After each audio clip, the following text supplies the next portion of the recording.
All right. Welcome, you guys. Thank you so much for coming to find out more about the My Great Story Diary discussion group. And just to give a little background, I think I know a lot of you guys, but I'm Lynn Thomas and co-founder of Arenas for Change. And we're doing this in collaboration with Dina that will be sharing about this discussion group we're going to do. But just to give a little background behind it.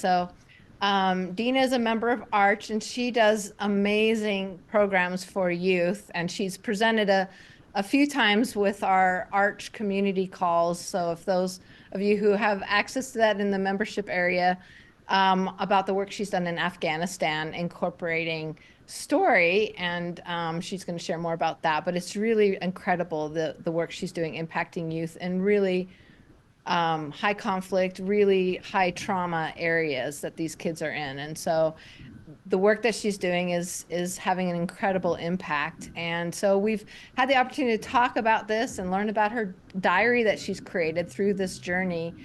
And we've used some of the diary and some prompts to start stories in the work that we do with Arch and the Arch story framework. And it's just been really powerful. So we talked about, Dina and I were talking, and she had the idea that she'll share more about doing this more with adults as well, not just youth. And of course, we both thought, well, what better way for us as adults to learn about this resource too is to do it ourselves, on ourselves, and have that opportunity. And so we thought we'd do this discussion group that we're going to talk a little bit more about, to one, learn about this resource and how we might be able to utilize it in the work we do in our communities, but also it's going to be an opportunity just for our own personal well-being that we all always need. So I'm excited to go through it and learn more about it as well. So I'm going to turn it over to you, Dina, to introduce yourself and get us started. Thank you. All right. Thank you, Lynn. And thanks everybody who's here listening. Thanks everybody who bought a journal. If you haven't, that's okay. I'm just glad you're curious and you want to know what's going on. And yeah, tonight, I thought we'd just kind of start out with like giving like a little bit more of the backstory of it, because I think because I know you're all practitioners for the most part. So yeah, we want to do it, but I think it would be kind of cool for you just to sort of understand like how it came to be and how some of it works, because you may want to use it on clients and different things like that as well. So, yeah, Lynn had asked me also if I wanted to like just kind of like start out with how does this align with Arch? And it does, because, well, for obvious reasons, that it's called the My Great Story Diary, and story is such a huge part of the whole Arch experience. Um, but it's got a little bit different. Actually, it's a little bit between that and what Amanda Graham presented last summer at the June gathering in Minnesota, where she did the hero's journey from um, Campbell. And so anyway, it's like it's around this idea that we all have a story, and throughout our experiences, our challenges, our strengths, our weaknesses, our whole life is our own story developing. And with the work that I've done with these kids living in rural, high risk, high stress areas, the essence of the activities we did, which wasn't necessarily story writing at the time, was like, how do we get them to see themselves in a sense of value and a sense of like, if their life was a story, how can they be the hero? Because everything is telling them they are 100% the victim, because everything is going so wrong. But and and if you could, if I could, we could shift them into just having these new things coming into their young minds. We usually work between ages 11 and 15. Not exclusively, but that's, I call it the sweet spot, because even though they know life is not good and they have these very real challenges, they're not little kids anymore. Little kids in stress places, they can play in mud all day long. They're little, and they just kind of don't really have this understanding of how bad things are in the same way.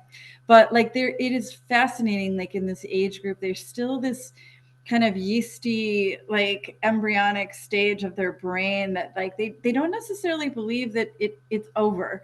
You know, they still could believe possibilities sort of exist. They may not know what they are, but they're just not completely rigid in their thought, like, no, this is the way it is, like we're poor, or we're never going to make it, or whatever it is, or our problem is, it's just unsolvable. So anyway, but I still think like one of the challenges with our ability to understand our stories, because we're living in this just day to day, I don't know, chaos all the time. I call it, like, it's how my life feels lately. It's just so busy, and like I can stop for moment to moment and do my story. I can do that, but like how could you try to get a vision of your longer arc of your story? Like, and I'll talk about this a little bit later, but like what are the challenging life situations? That's one of the goals of getting to later in the later months of the diary. Like, what are the challenging situations if you were the hero? Like, if your life was going to be written as an autobiography, and usually it's the thing that kind of keeps showing up again and again and again, which is why it's kind of cool to do this as an adult, because by 59 years old, I can tell you exactly what keeps coming back again and again and again and again in different forms and stuff. So whereas when you're younger, I know you haven't lived that long. Anyway, just a little bit more background on what I was doing as the leadership coach. And I worked in, a slum in India for many years, and with girls.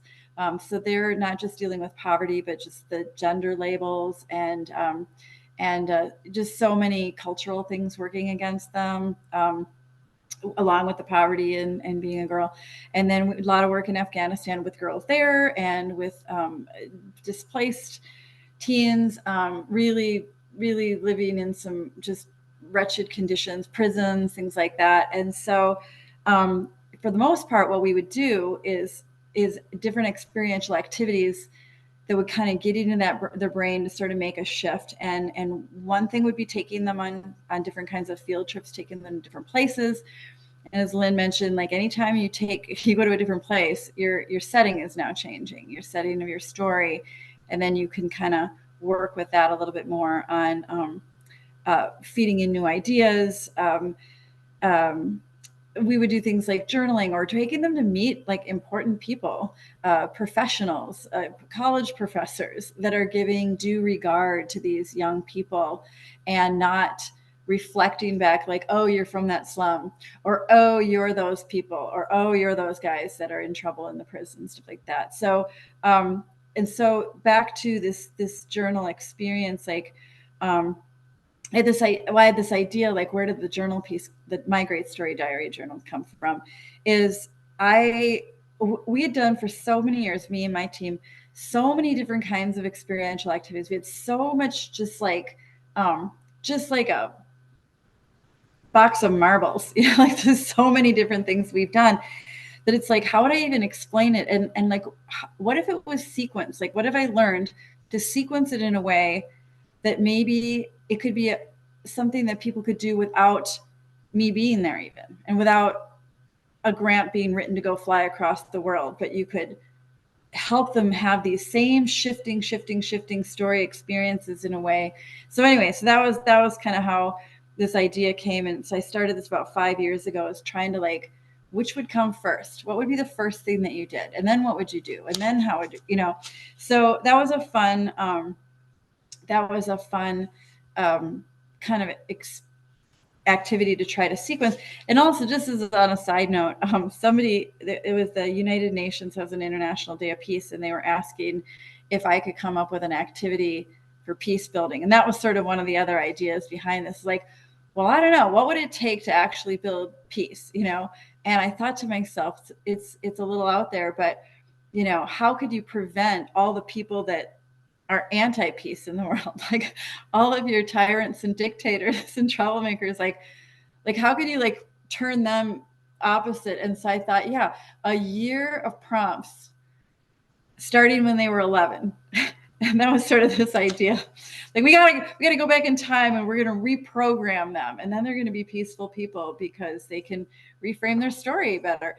Anyway, so yeah, I will explain a little bit on, well, first of all, I'll say, if you're holding this book, and Troy, you're holding this book, and it says it's for girls. I did this. I wrote it. I put the girl piece on it for a reason. It's a human thing. If you're still alive on the planet, this is for you. So, because we still have work to do. I People ask why I put the girl thing on it, and I thought to myself, well, in starting this kind of a book, to try to be all things to all people is always dangerous because you become very little to anybody and everybody. So I wanted to really target, and so I picked the primo age group, 11 to 15. And I picked girls because I think they are the most influential. If I only had so many bullets left in my chamber, like what would they do? And girls, I've told the girls, the schools that use it, I said, you're so powerful, you have no idea. And I don't mean just because girls are wonderful and we're just as good as boys. I said, because but you have so much influence because you're probably going to be mothers. And you're not thinking about that right now in seventh grade, but the state of women as we are bringing in the next generation is a pretty powerful thing. And if we have unresolved stuff, well, we're just going to give it to them. So without even knowing, I mean, just biological cortisol and that whole thing. You guys, I'm sure, know all that. So it's always kind of fun to see the looks on these young girls' faces, like, oh my gosh, I'm like, yeah, you're determining the next 100 years as far as like we're all concerned. So like, oh, anyway, okay, so this I have a little PowerPoint, and can I show it? Should I show it? Does it matter? Yeah, you should be able to hit share screen, I think, right? I mean, it's really very. It's if you have the book, you can just look at the book, but if you don't, then Yeah, you don't have and the book yeah, yet. But not everyone probably has it. So yeah. So can you see that?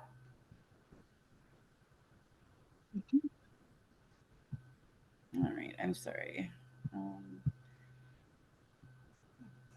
okay. So there's my great story diary, and volume one.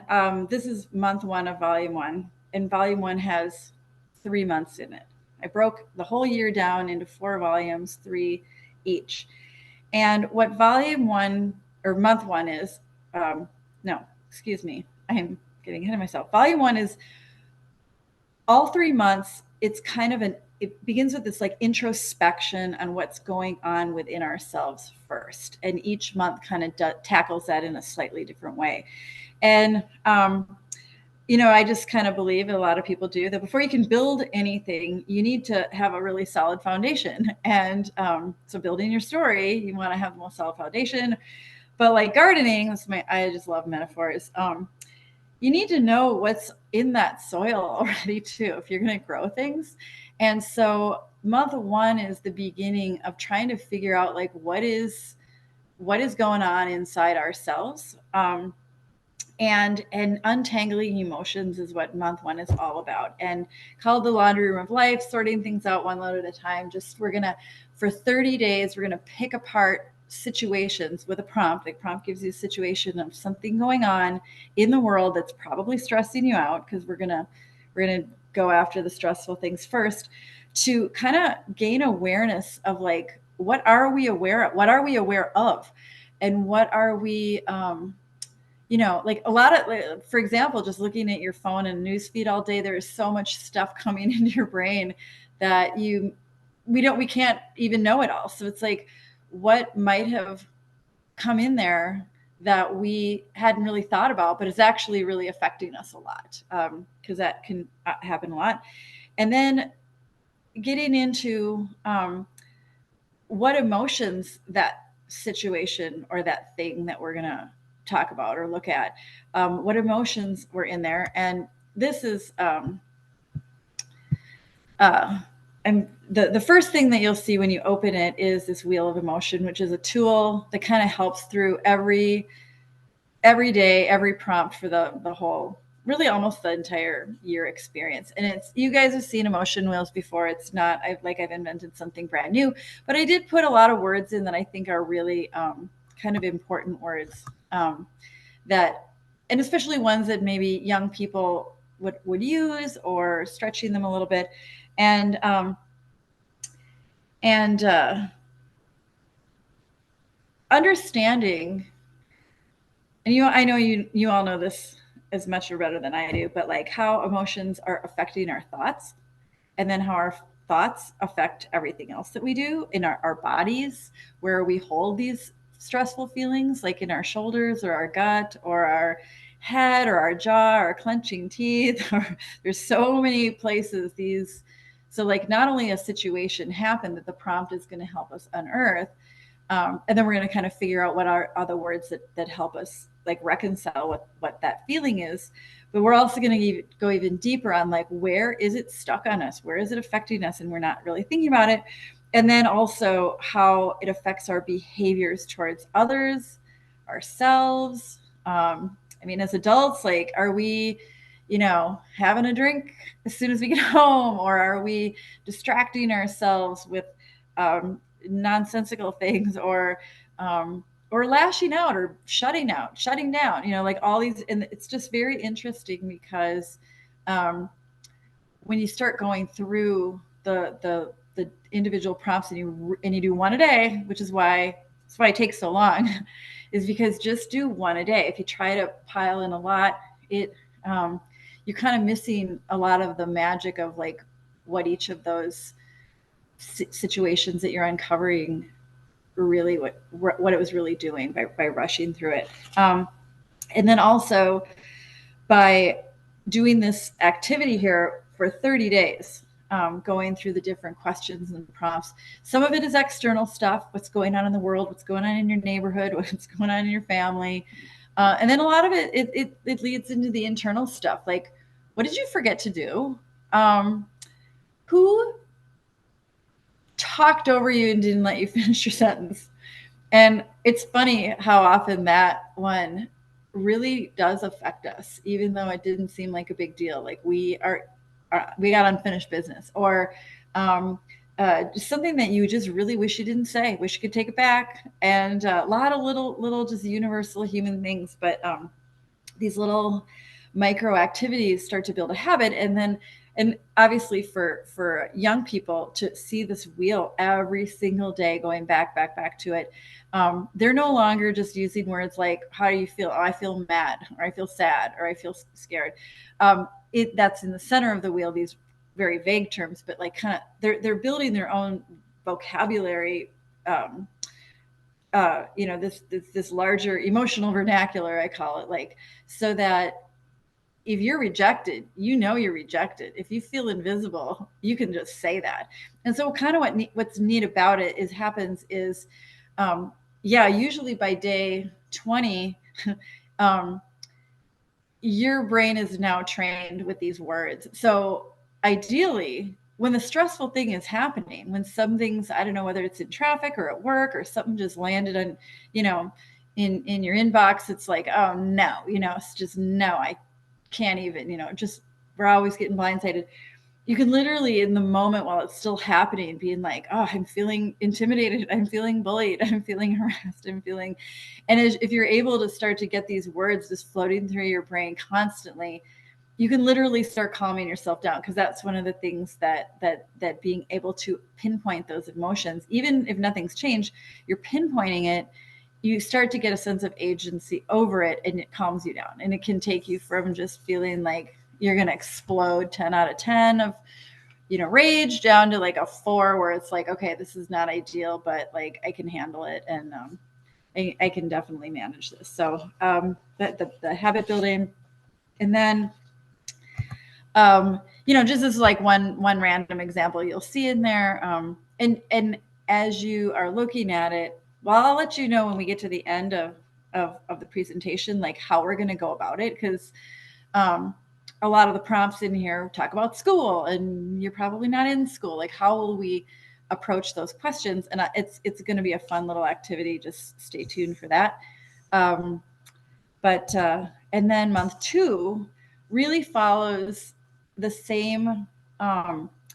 It follows the same themes, where we're actually going to go back and review a lot of those prompts that you saw in the first month. but take it a level deeper. Like same situation, same thing you saw in the news, or the thing that you couldn't find or lost, or somebody who talked over you, or whatever it was. And we're going to review that and go back to those emotions again, but then we're going to take it a step further, and there's a belief wheel in there. And the belief wheel, this is my favorite tool, because this is the stuff. And actually, one of the kids who did the program, or she's doing it right now, said, you know what I've learned so far? She's up to month 2. She said, I've learned that my emotions come and go, but my beliefs are running my life. And these beliefs come as a result of the emotions and the result of these situations that keep, kind of taking over or hijacking our brain. And so, and I mean, we have negative beliefs and positive beliefs. Usually the positive beliefs are not a huge problem. Sometimes they can be a problem, but not as often as the negative beliefs, obviously. And so you can kind of see some of these. And so what month 2 will help you do is start to home in on some of these beliefs, uncover them. And we're not necessarily trying to ever change any situation. That's never really the goal. But what chapter 2 or month 2 will help you do is to start to kind of untangle a lot of these beliefs. And if you've ever heard the serenity prayer, I think most people have, where it's helping to understand the difference between what you cannot change in life. You got to courage to accept what you can't change and change what you can, and knowing the difference. And so breaking down a lot of these stressful situations that have led to some of these complicated beliefs, like what parts could be changed. And so if, for example, if it's all my fault is something that has been a belief that has been adopted as a result of whatever that situation is. And it's probably a belief that you've had a lot longer than that situation. They usually start creeping in and they linger for years and years. But to change a belief from a negative to a positive, it's not easy to do, because it's like so deeply internally wired. But on this level, this is not meant to be a therapy, but it's meant to be like a tool to just start doing your own self-probing, and like what parts could be changed, that could be one tiny little action step that something wasn't your fault, or one little piece of it that you had a little bit of agency over, and just identifying that, not even actually doing the step, but just kind of what is one little thing I could do that would make that is changeable, it's fixable, I could do something, I'm not surrendering that nothing can happen, but how could I do something that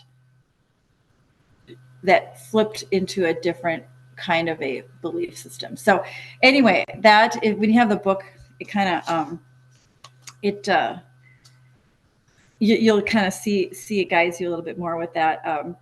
And then the thing is that the month 3 is, this one is another introspection chapter on a lot of just the labels that people put on you, or the ways that we behave. We have to answer questions on like what are we going along with, because everybody else is. And sometimes it's what we wear, and sometimes it's what we do, or how we talk, or what we, whatever.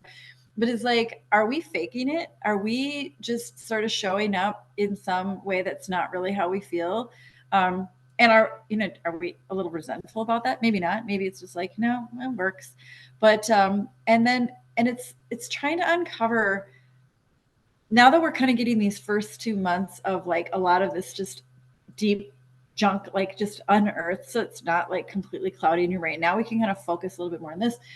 And but it's interesting how often our stories are, and it's back to our story. It's getting hijacked by other people's stories, when other people convince us to be, I call it like a sidekick character in their story. And maybe that's okay sometimes, and we know the difference. But a lot of times, and man, it's happened to me a lot. I'm still uncovering, where I'm like, oh my gosh, like there it is again. Where other people, they want me to be somebody. They want me to be a character in their story. And I actually resent it and I don't appreciate it. But you kind of go along with things until you're fully aware of it. So that is this chapter is kind of interesting, and just sort of like, what kind of music do you like, or what is really your jam. So that is going through, and then oops, I guess okay. This is not the most. I'm going to come back. I'm going to stop sharing for a minute. Can I come back here? Here I am. Okay. Yeah, that's kind of the end of my slideshow for you. So, because I just didn't want to like go through too much, but I wanted to talk a little bit about Hey, volume 2. Dina, I think you're still sharing your screen because Oh, am I? I think I'm somehow highlighted. Let me get out of here. I don't do enough of these to be really good at it. How do I stop sharing? Pause share. There? But it says stop share. Yeah. There. There Okay. we go. Thank All you. right. Thank you. So like is the first month or the first volume is just kind of like, uncovering everything. What's going on under the hood? Why am I doing what I'm doing? Why do I feel the way I feel? What am I believing? And then from volume 2 kind of heads into building upon. If you're interested in it going any further, but it's like now it's like different kinds of new activities and experiences, doing things. There's like a whole month of little dares, doing little challenges, like sit in a part of the room that you would never sit in because I sit in the back and that's where I sit. But doing different kinds of things that are just kind of uncomfortable, and hauling your motion wheel. How does that feel? Like, God, it's awkward. And different things that just are building new ways again of changing your setting and changing your perspective, different kinds of self-care, and doing self-care to me after you've kind of cleared out all this other stuff. Sort of like if you've ever gotten a massage, which I have a lot, and for that 1 hour, man, that was great, and I feel amazing. But as soon as I walk out the door and get back home, all my unfinished business in my head is right back in there again. Just like, oh, good, you're back. So the idea is like, let's start working on new kinds of self-care after we're a master of getting all that baggage out of there, so we can get a better massage for our money. And then everything leads up to these final volumes, which is where it gets really interesting, and skill building on, self-discovery, really understanding how we're relating to other people, and really starting to home in on what are these big life challenges, because it's very hard to kind of just know what that is right away. And like, I have been the guinea pig in my own story. Actually, I'll tell you a couple little anecdotes of why this can be very useful for adults. Well, without oversharing, and everybody's like, "Oh my gosh," I have a big situation, a crisis, with my marital situation that came about in last December, and so I'm like, "Oh man, like, whoa," And anybody else has been there, that feeling. And so I have all kinds of wellness activities, and I journal every day anyway. It's what I do. But I thought to myself, because I was actually at the end stages of launching this thing, so I'm like, well, maybe I should be my own test guinea pig and see when these big life crises go down, like, how helpful is this? And so I mean, I didn't go through a year, and I can go faster because I kind of know how this all works and whatever. But by the end of December, I was getting into months 10, 11, 12, where it really kind of tightens you in on not just what is the big life challenge, the thing that just kind of keeps coming back and coming back in different forms and different faces. And it looks, may not have realized it's actually the same story that keeps coming back again, because it kind of might take some different forms. But then also it takes you all the way back to month 1, and really going through the emotions and really going through the beliefs. And so I had this huge moment, where I was looking at the belief wheel, and I'm going through my challenge, and I'm like, holy smokes, like, This time it looks like it has to do with my husband, but actually, it's kind of the same story that's come about like pretty regularly. And I looked at this belief wheel because my prompt told me to. I'm just going through the prompts, and this phrase, this belief, good things will be taken away from me, just leapt off the page, whatever the past tense of leap. And I'm like, oh my gosh! And I'm writing. I'm doing my month 12, and it has such a profound impact on me. And this is why we're here right now, is because I realized like 10-year-old Dina is still sitting right here next to me, and I feel like I'm like somewhat of a IFS uh, a, practitioner of sorts. I'm not, but it's like that, where like we have these other younger selves that are still hanging around, and then there's my 25-year-old Dina. It's like because she knows that belief too, because like we had that moment back then, and I'm like, this is really it's pretty cool. Like for being in a situation where I'm like, this is a pretty big day for me because I am starting to put all this together, and not just in a one parts of my story at a time, but I'm just kind of seeing the whole arc of my life. And this is why, yeah, so it's cool. It's made a really big difference. And so as I finished month 12, which is what you do is now you're actually going to kind of write your hero story. You're going to write the abyss that you kind of traveled back through. And you're going to be using all these different tools and what I'm doing about it, but it's all written in future tense. It's future tense. And everything is not what the words will do or it's going to be.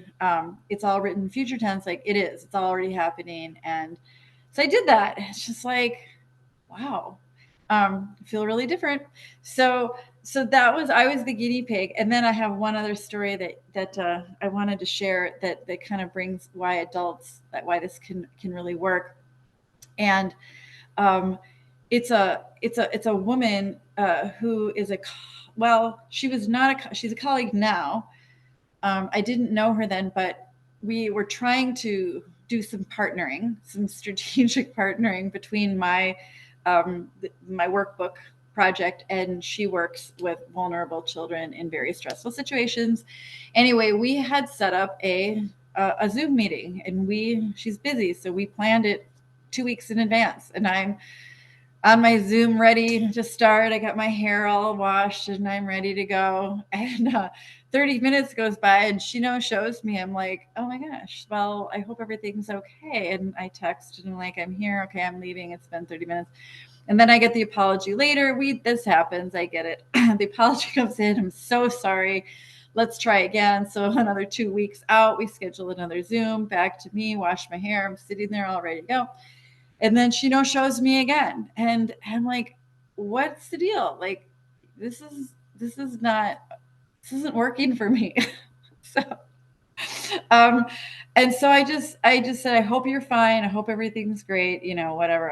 I'm leaving now. And then I got another apology. Can we just talk on the phone? Can we just talk on the phone? She's feeling really bad.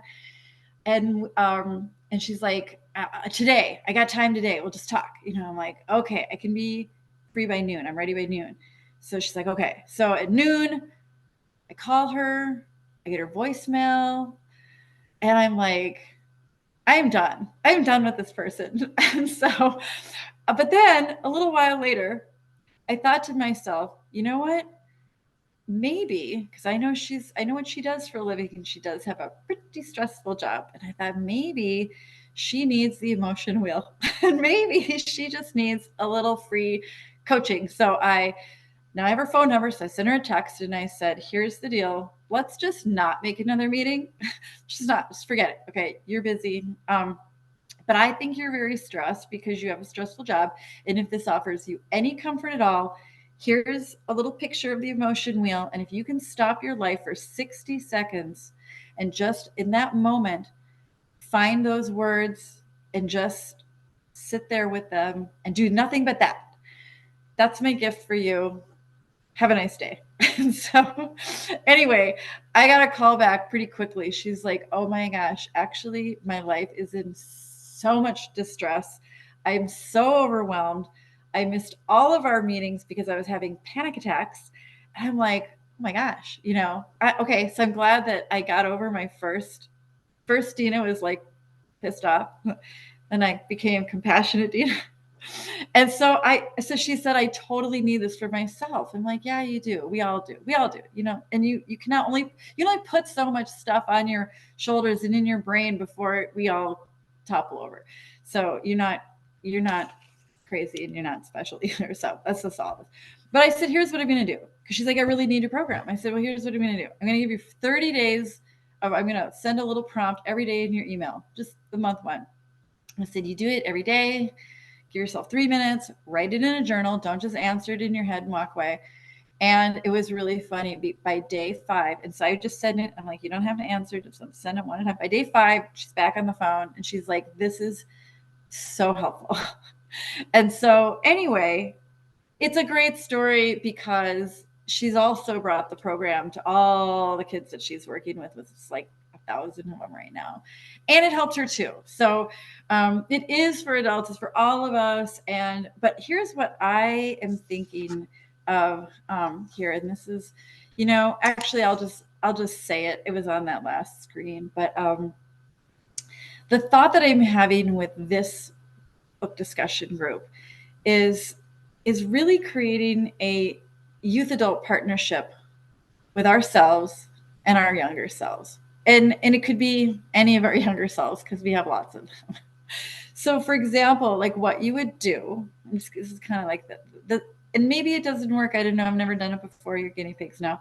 But like the idea is to whatever unfinished emotional business we had back then, we can kind of go back and take care of that while we're taking care of our emotional business today.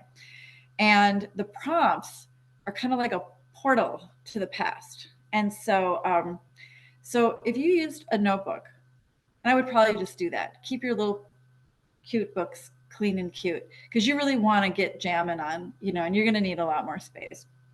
But if you answered the first prompt and you just closed your eyes and you just thought back in your past,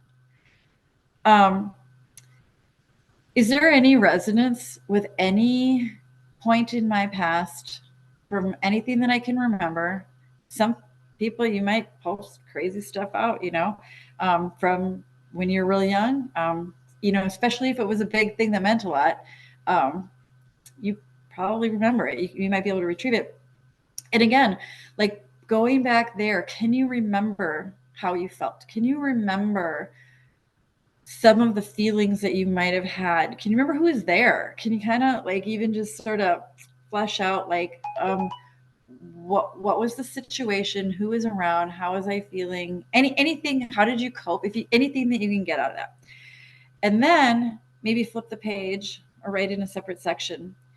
Now, kind of looking back, see if you can maybe guess how old you might have been. It's not necessary, but might be kind of interesting. Like, oh, I remember I was in 5th grade and this all happened, and I remember. But then write it again, starting again from your adult self, like 59-year-old Dina, looking back on 13-year-old Dina, remembering her, whatever went on when she was in 7th grade. And like, how do I feel about her? So it's kind of like now we're together, reliving that. Like, how do I feel looking at her? How do I feel about her? Am I embarrassed for her? Am I compassionate for her? What emotions on that wheel might I pick? I'm kind of her buddy there. If you know IFS, think IFS. If that helps. Like how am I feeling about that? And but for me now, and then maybe the emotions are exactly the same. Maybe, and like what behaviors was she doing? Like how did she cope? Like how do you feel about that? It's like, oh God, oh, that kills me that you did that. Like that was just awful. You shouldn't have done that. Like maybe that is, or maybe it's like, no, you kind of handled that pretty well. Like that was tough. That was bad.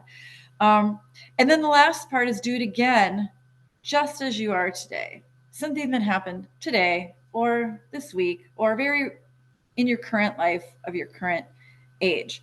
Same thing. What are the emotions? What happened? Put details. What are the emotions? Where in your body is this hanging out? I can tell you from my story, it's all right here. It is like I have 500 pounds on my back and a bag of nails. So, like, what does that feel like? And then, what are the behaviors that you're using now with your now situation? How are you coping? Are you picking on anybody? Are you picking on yourself? Are you, what are you trying to just so it will take a little bit more time if you're answering it 3 times. And you don't have to. It's just kind of an interesting experience based on I had my I had my own little epiphany of like my younger self. So that's kind of what this idea is. And then we would meet if you got your books, and if they're coming a little bit late, that's okay. I mean, you don't have to do all of them. It's just 30 days of building this habit and stuff. Just do what you can.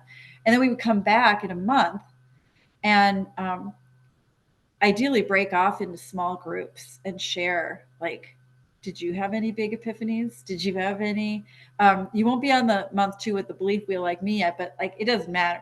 Like all of these things kind of bring up a lot of interesting stuff, and to share it with others and hear what they have to say. And yeah, so that was the idea. And then we could do that again for month 2 and then again for month 3. So what do you think about that?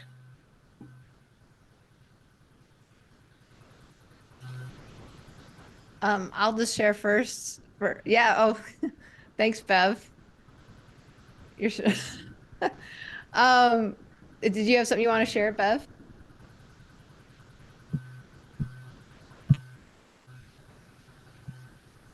Oh, it's on mute if you're wanting to.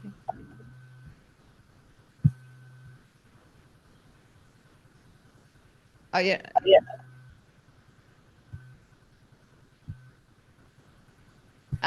Yeah, well, anyway, if you'd like to share, you can unmute yourself, Bev. But yeah, I wanted to add, yeah, Denise said this thinks it's a great idea. Yeah, I love this idea of the timeline. And we talk about Arch about the power of timelines and this idea of doing it 3 times. And of course, like you said, it's just what everybody wants to do. But I think that's a really neat idea to go through the prompts, thinking back as, okay, maybe this is my 8-year-old self, a specific situation, and then the adult now the second time. Anyway, like what you said, and then just a current event. So I just thought that was a really interesting idea, and I'm excited to experiment with that. So thank you for giving us these resources to explore. So. Does anybody have any other thoughts that they'd like to share, or questions, or other ideas about like what you could do with it? I mean, that's kind of the fun of it, is it's pretty open. We could do a lot of different things.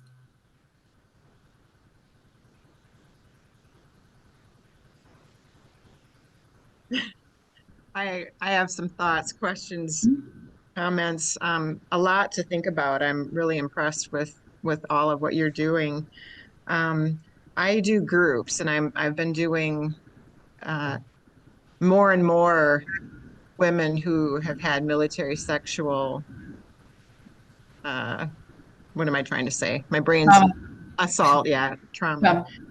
Um, And I'm thinking that there is some version that could really work with this. The issue would be I'm not going to be working with them for a year. So my brain is trying to figure out, when I typically do 6 groups, 2.5 hours. I mean, 6 sessions, 2.5 hours, and have them come back maybe once a week. So anyway, I love you trying to shorten it for us, because that's what I'm trying to do, to yeah. figure out something like this could be meaningful in a realistic number of sessions that we might have with people.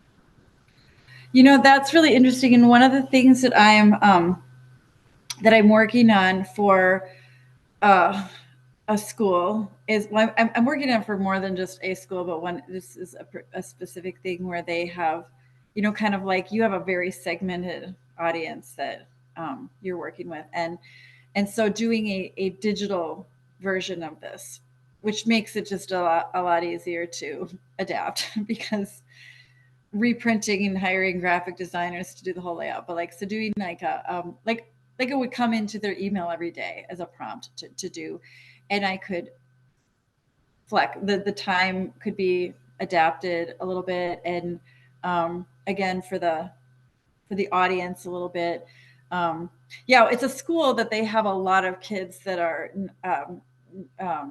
I can't think of gender nonconforming, and they don't want to use the thing with all the girls because it is just it's a unique school like that. So we're gonna do something that I can, yeah. If it's the digital version, it won't be as cute because all these cute little pictures and doesn't come in the fun wrapping that I love.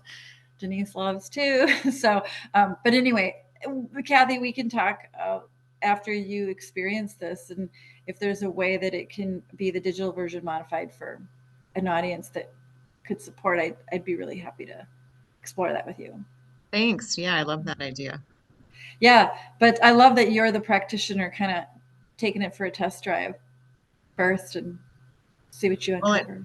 and I'm a nurse. I'm not a I'm a nurse coach. I'm kind of a odd breed with this group, Okay. but so much is mental health that I end Mm-hmm. up I work holistic, but really a lot of it is mental health and PTSD and things like that. Okay. Well, and also I'll just add too is that this is, I always say, is not meant to replace any professional practitioners. It's really something that I want that is just kind of that base, getting yourself, like, what can you do yourself? And what could you do in between an appointment? Or what could a nurse do with you where she's not like crossing lines, that we're not diagnosing or treating, but just kind of doing things that are just sort of universally helping. So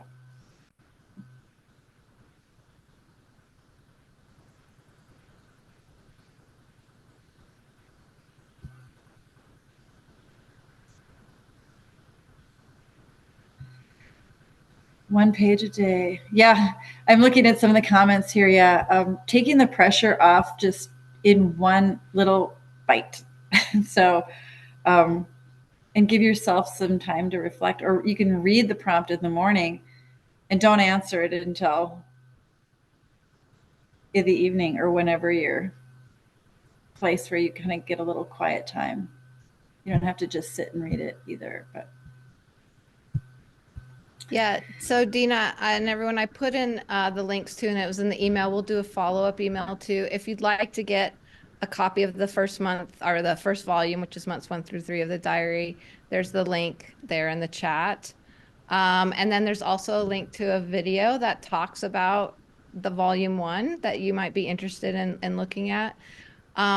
We welcome you guys to join us at the next call. And even if you haven't done any of it, that's totally okay. Feel free to join us because we'll be talking about the prompts that were highlights for us, perhaps, and just kind of maybe we'll do some new prompts even during the calls, and just share and listen with one another and hold that space about what experiences we have with that.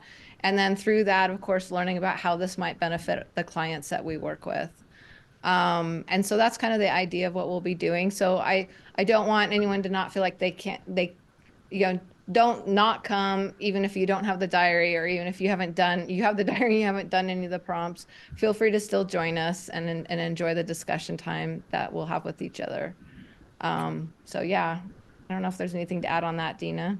no, that's perfect. Yeah, definitely. If you're just curious to see what other people said, we're not going to record the calls; they'll be private. But I think it could just be some very interesting learnings about how it went. So even if you're not doing the book, don't worry about it. Come anyway if you're curious on how this little project works out. So. Yeah, there's some more in the chat. That's a great question. Eva, could the prompts be shared for people who don't have the diary? I could figure that out. how to do that. Oh, well, yeah, let me figure that out. Maybe can you message me personally and we can figure out how to. Do you want to put your email in the chat, Dina, for people to contact you Yes, directly? that's easier.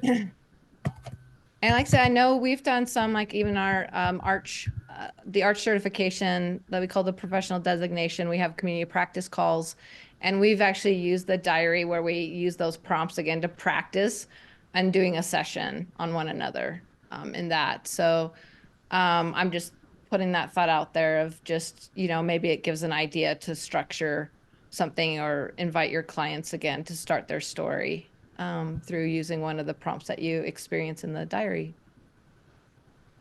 I love the emotion wheel too, the emotion wheel and the belief wheel. I've used those so much now. They really are powerful. It's so great to say, "Oh, I'm feeling sad," and it's like, "Wait, let's get more specific now." It's been a really great tool.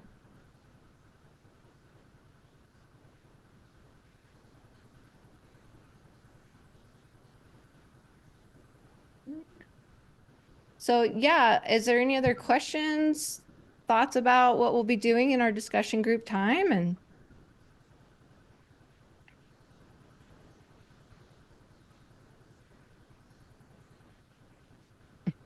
nice, Stacy on a pillow.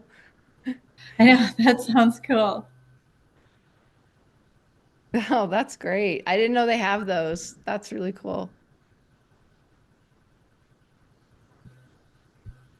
Yeah, I'm excited to, again, sharing resources with each other and these times that we'll get to have together. So, and who knows, maybe we'll like enjoy it so much we'll go on to volume 2 and keep it going. It'd be So we'll see fun. how this plays out. Yeah. And using it, if you want to write in it, I just think you're probably as adults going to have a lot more to say. The kids usually is right, but then if you keep it clean, you can give it to a young person that you may want to share it with, if that's something you want to do, or just use it as a sample to show different people. Anything you want, it's yours. But it's great to hear, Dina, that it is starting to get into some schools here in the US now, which is really exciting to hear. So, and it's being utilized in Guatemala, I think you said, And Haiti, Afghanistan. yeah, yeah. It is exciting. It's like I'm excited just by, oh, it's like the whole story framework. It's just like something so basic can be that transformative when you just kind of help people think about their lives in I mean, it's not simple, but it's basic, and I love seeing how effective it is without a lot of complicated, you know. I didn't have to write a grant to go fly somewhere to do it. They're able to just pick it up and go. I really love that. So, and seeing their own epiphanies within the things that are uncovering. That's very exciting. Anyway, but I say it's for all of us adults too, because our inner children are still hanging around.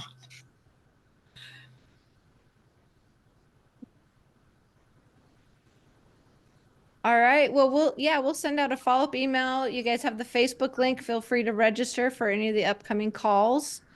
And we look forward to seeing anybody who can make it. We'll love to spend this time together and see what we learn and how we grow within ourselves too. And thank you, Dina, for all the work you've done and putting this incredible structure together. And thank you for this amazing platform and letting me present in front of your amazing arch audience. And I'm just a huge fan of all things arch, and I love every opportunity you give me to meet more of the people in arch. So hope to get to all know right. more of you. Thank you, Dina. And thank you guys for coming and Yeah, joining us. thank Look you. forward to next time. Right. Have See a good ya. night, everybody. Good night. Bye.